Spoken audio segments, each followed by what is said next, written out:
Bigo man na matuloy sa ring ang bakbakan ni PNP Chief Nicolas Torre III at Davao City Acting Mayor Baste Duterte nitong linggo, umabot naman sa milyon-milyong piso ang nalikom umano na donasyon ng nasabing Boxing for a Cause, kung saan higit 1,000 sinalantanang habagat ang agad na nakinabang dito.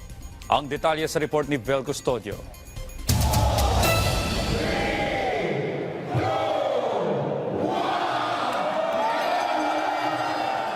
Winner by default si PNP Chief General Nicolas Torre III sa kanyang laban sa Boxing for a Cause matapos hindi sumipot si Davao City Acting Mayor Sebastian Duterte sa loob ng 10 segundo na ibinigay sa kanya para lumabas at tumuntong sa ring ng Rizal Memorial Coliseum. Sinagot din ni General Torre ang hiling ni Baste na sa Martes na lang i-schedule ang laban. Kaya natin tinuloy din to, no? Na ngayon, hindi na Martes, Huwebes, kung ano man ang sinasabi.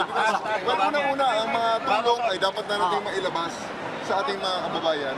Dapat na natin mai-distribute. Kaya hindi makapaghintay yan eh. So, hindi na natin mahintay kung ano man ang schedule niya. Ang schedule ng taong bayan ang ating susundin. Kumasa rin ang pinuno ng PNP para sa Hirita hair follicle test ni Baste.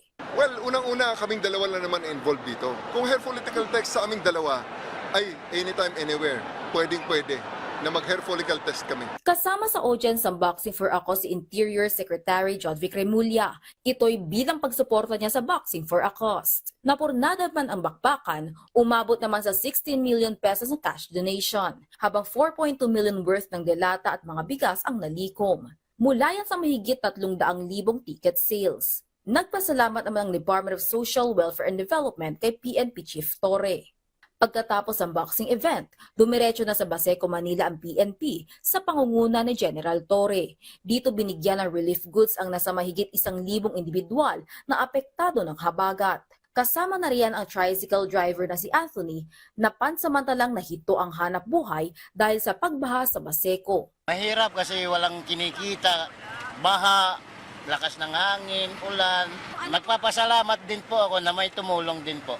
Bigas po at saka dilata po, kape, at saka ayan, sari-sari po. At saka nagpapasalamat po ako sa lahat ng tumulong po sa amin. Vel Custodio para sa Pambansang TV sa Bagong Pilipinas.